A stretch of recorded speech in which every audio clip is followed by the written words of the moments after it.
बच्चों, हम लोगों की जो 10th क्लास के सैम्पल पेपर्स आए हैं, जो सीबीएसई की तरफ से आए हैं, वो इंग्लिश मीडियम में आए हैं। तो मुझे बहुत सारे हिंदी मीडियम वाले बच्चों ने बोला कि मैम प्लीज़ आप हमें भी करवाइए। तो मैं हिंदी मीडियम में करवाती हूँ, लेकिन ये जो क्वेश्चन पेपर रहेगा बेटा, ये इंग्लिश मीडियम में ही आया है, तो मैं इसका ट्रांसलेशन करती रहूँगी। तो स्टार्ट करते हैं।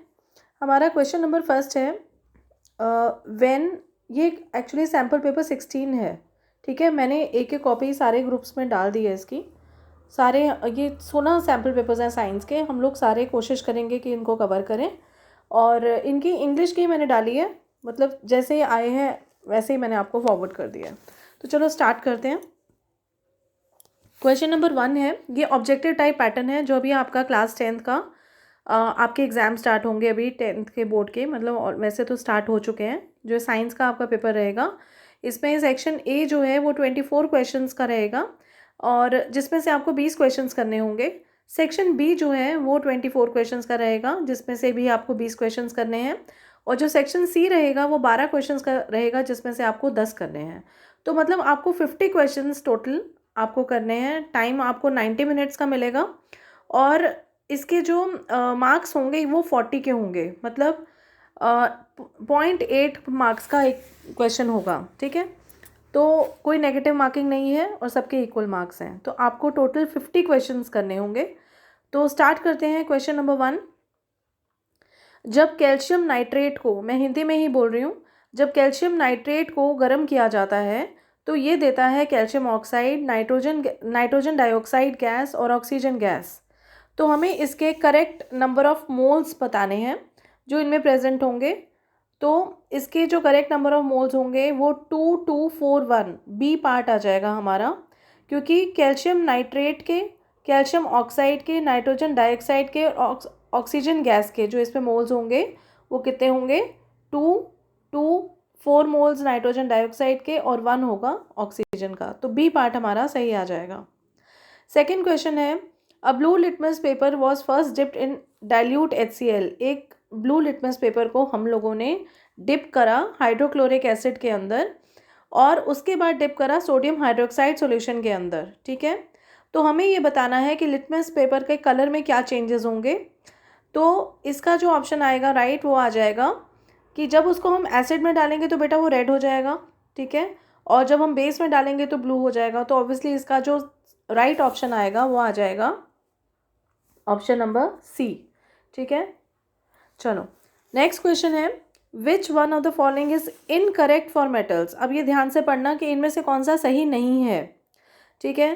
पहली चीज़ है, in their pure state metal have the shining surface. आपको पता है कि जो धातु होती हैं उनकी, उनमें उनकी चमक होती है, तो ये तो सही है, हमें बिना सही वाला ढूंढना है।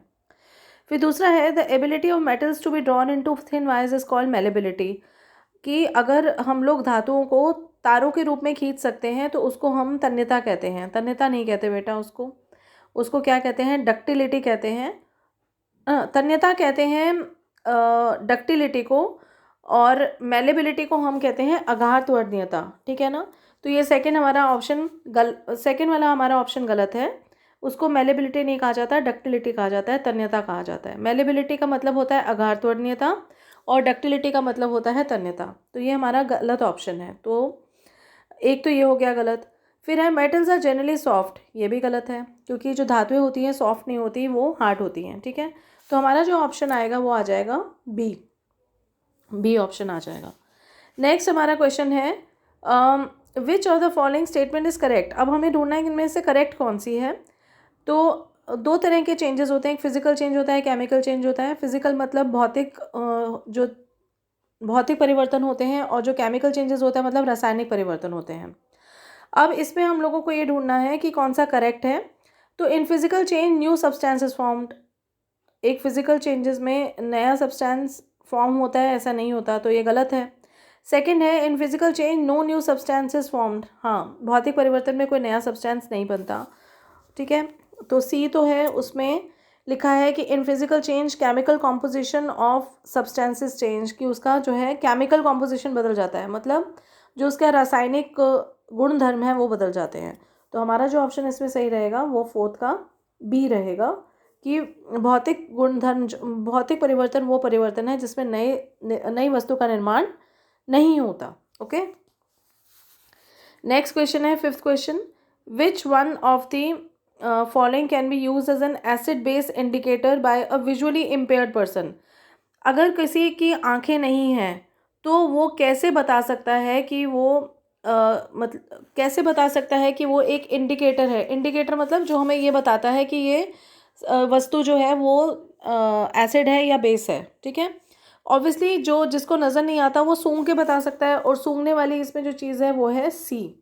ठीक है, तो ये हमारा 5th का सी आ जाएगा। फिर हमारा आ जाता है नेक्स्ट क्वेश्चन 6 जो है वो क्वेश्चन कहता है which of the following are correctly match. इसको मैच करना है बस आपने। डिसोल्यूशन का मतलब होता है पानी घोलना। ठीक है, एक्सोथर्मिक का मतलब होता है जिसमें कि जो हीट होती है, जो ऊर्जा होती है वो निकलती है।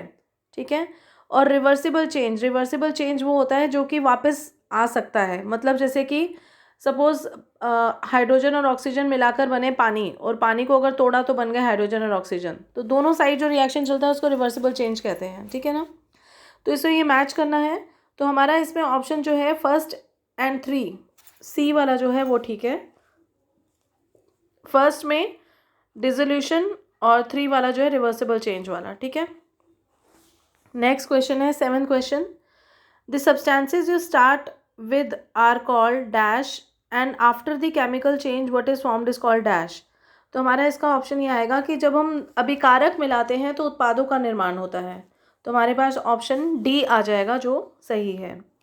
8th क्वेश्चन है हमारा जिसमें ब्लीचिंग पाउडर दिया हुआ है, और दूसरा ब्लीचिंग पाउडर मतलब आपको रंजक चूर्ण कहते हैं। बेकिंग सोडा, वॉशिंग सोडा और सोडियम क्लोराइड आपको मालूम है। ठीक है, इनको हिंदी में भी यही वर्ड्स जनरली हम यूज़ करते हैं। तो हमारा 8th का ऑप्शन सी आएगा, जिसमें कि ए जो है उसका मैच होगा 3 से, बी जो है वो होगा 4 से, वॉशिंग सोडा का होगा 1 से, और डी का जो है वो हमारा होगा 2 से। सोडियम क्लोराइड जो है उससे HCl बनता है। ठीक है, नेक्स्ट क्वेश्चन हमारा question number 9, dash indicator odour changes in acidic और बेसिक मीडिया। मतलब आपको मालूम है कि जो इंडिकेटर होते हैं, इंडिकेटर वो होते हैं जो हमें बताते हैं कि कौन सी सब्सटेंस जो है वो एसिड है, कौन सा बेस है। ठीक है, तो ऑल्फैक्टरी वो होते हैं जिनसे हमें सुगंध का पता चलता है। ऑल्फैक्टरी कौन से होते हैं जिसको हमें सुगंध का पता चलता है। इसकी वजह से हमारा ये आंसर आ जाएगा 9th का सी। ठीक है, नेक्स्ट क्वेश्चन है हमारा question number 10, Fe2O3 plus aluminium जो है वो गिव्स एल्यूमिनियम ऑक्साइड और आयरन। ठीक है, तो ऐसा जो है हमारा इस रिएक्शन को हम क्या कहते हैं। देखो बेटा, आप ये देख रहे हो कि एल्यूमिनियम जो है उसने आयरन को अपनी जगह हटा के एल्यूमिनियम ऑक्साइड बना दिया है, तो इसलिए इस रिएक्शन का नाम डिस्प्लेसमेंट रिएक्शन या हिंदी में विस्थापन प्रक्रिया आ जाएगा। ठीक है, now we come to question number 11 है कि हम लोगों को ये मैच करना है। जब when a person eats some egg white, proteins and water enter the stomach, which substance are found leaving the stomach and leaving the small intestine। इन्होंने पूछा है कि जब भी कोई प्रोटीन वाली चीज़ खाई जाती है तो मतलब कौन से सब्सटेंसेस ऐसे होते हैं जो कि हमारे स्टमक में पाए जाते हैं और कौन से इंटेस्टाइन में पाए जाते हैं। तो ये हमारा आंसर आ जाएगा 11th का ए। जो स्टमक के छोड़ रहे होते हैं वो ये आ जाएगा, protein, amino acids and water. Protein क्या होते हैं? प्रोटीन जो अंडा आप खाते हैं, ठीक है ना, तो वो, और प्रोटीन किसके बने होते हैं? अमाइनो एसिड की चेन्स के बने होते हैं, और जो छोटी आंत से निकलता है वो पानी निकलता है। तो हमारा जो ये मतलब आंसर जो बिल्कुल एक्यूरेट है वो है 11th का हमारा ए। ठीक है, 12th क्वेश्चन है, single cell organism takes food by. जो अमीबा जैसे है ये अपना खाना कैसे खाता है? पूरी सरफेस से खाता है। तो हमारा आंसर पहला ही आ जाएगा कि पूरी सरफेस से ये खाना खाता है। 13 क्वेश्चन आ जाएगा हमारा, various chemical reactions in body use dash for energy generation. हमारी बॉडी के जो भी हमारी रासायनिक अभिक्रियाएं चल रही होती हैं तो उसमें क्या चाहिए होता है? तो ये हमारे क्या निकलता है, मतलब various chemical reactions in the body use करता है। तो 13 का हमारा आ जाएगा, हम कार्बन सोर्सेज यूज़ करते हैं और ऑक्सीजन यूज़ करते हैं, क्योंकि हमारी बॉडी मेनली इन्हीं चीज़ों की बनी होती है। क्वेश्चन नंबर 14 का आ जाएगा, कौन सी इसमें से सबसे बड़ी लार्ज ब्लड वेसल है? सबसे बड़ी ब्लड वेसल कौन सी है? ब्लड वेसल मतलब जो पाइप चल रही होती है जिसके अंदर खून बह रहा होता है, उनमें दो होती है ना, शिरा होती है, धमनी होती है। तो इनमें सबसे बड़ी कौन सी है? तो हमारी सबसे बड़ी जो है इसमें अयोटा जिसे कहा जाता है। ठीक है, आज का लास्ट क्वेश्चन करेंगे, क्वेश्चन नंबर 15 कि pigment haemoglobin is present. Haemoglobin किसके अंदर प्रेजेंट होती है? आरबीसी के अंदर प्रेजेंट होती है, तो आरबीसी लिखेंगे। 3-4 क्वेश्चंस और कर लेते हैं, 20 तक कर लेते हैं, उसके बाद फिर मैं नेक्स्ट वीडियो में कराऊंगी। मैं खुद नहीं चाहती बहुत ज़्यादा क्वेश्चंस आपको कराऊँ इकट्ठे एक साथ। क्वेश्चन नंबर 16 है the waste product from skin. हमारी स्किन से जो वेस्ट प्रोडक्ट कौन सा निकलता है? पसीना निकलता है, तो उसको हम स्वेट कहते हैं। 17 क्वेश्चन है कि एक लेंस बनाने में किन चीज़ों का प्रयोग नहीं किया जाता? भाई मिट्टी का प्रयोग तो बिल्कुल नहीं करेंगे ना लेंस बनाने में, तो हमारा 17 का डी आ जाएगा। 18 क्वेश्चन है हमारा, ये तो सॉल्व करके दिखाना पड़ेगा, तो वैसे मैं इसका आंसर बता देती हूँ आपको। 18 का जो हमारा आंसर आएगा वो ए आएगा। सिर्फ इतना हिंट दे रही हूँ कि जो हमारे इसमें आपको मालूम है कि sin 30 की कितनी वैल्यू होगी और sin 45 की कितनी वैल्यू होगी। ठीक है, तो ये 1/2 इंटू √3 करके हमारा जो आंसर आ जाएगा, हमारा आ जाएगा √3/√2। इन्होंने पूछा क्या है मैं बता देती हूँ। इन्होंने बोला है कि एक रे ऑफ लाइट आ रही है, ये मीडियम में from medium A to medium B जा रही है, तो रिफ्रैक्टिव इंडेक्स क्या होगा? रिफ्रैक्टिव इंडेक्स मतलब न्यू क्या होगा बी का, अगर ए के रिस्पेक्ट में देखा जाए, तो ये हमारा आ जाएगा √3/√2। ठीक है, ये फॉर्मूला हमारा sin 45/sin 30 का लगेगा, उसको हमारा ये आ जाएगा √3/√2। और नेक्स्ट हमारा क्वेश्चन आएगा, question number 19, what is the frequency of violet colour. जो हमारी वॉयलेट कलर है हमारा, जो नीले जैसा रंग होता है, उसकी हमारी क्या फ्रीक्वेंसी है? तो ये है हमारी 7.5 × 10⁻14 हर्ट्ज, या you have to remember this. और 20th कहाँ है कि रेड की क्या फ्रीक्वेंसी है, अगर उसका वेवलेंथ 8000 एंगस्ट्रॉम दिया हुआ है। ठीक है, तो आपको पता है कि वेवलेंथ का फॉर्मूला क्या होता है। ठीक है, 1/फ्रीक्वेंसी, आपको आपने वो वाला फॉर्मूला भी करा हुआ है, न्यू मतलब फ्रीक्वेंसी। ठीक है, और वेवलेंथ का आपस में क्या रिलेशन है, इसका हमने फॉर्मूला करा हुआ है, तो वो उसके हिसाब से हमारा आंसर आएगा 20 का ए 3.75 × 10⁻14 हर्ट्ज। ठीक है, वेवलेंथ जो है वो क्या होती है? फ्रीक्वेंसी के ऑपोजिट होती है। ठीक है, आपको पता है इस बात का, तो अगर हम उसको फॉर्मूला लगाएंगे तो हमारे पास आंसर आ जाएगा 3.75 × 10⁻14 हर्ट्ज। तो अपना तैयारी करते रहिए, all the best for exams. और हम फिर आऊँगी मैं 20 क्वेश्चंस के साथ। कोई डिफ़िकल्टी हो या एलैबोरेशन के लिए अलग से कुछ पूछना हो तो व्हाट्सएप पे समझा दूँगी। ओके।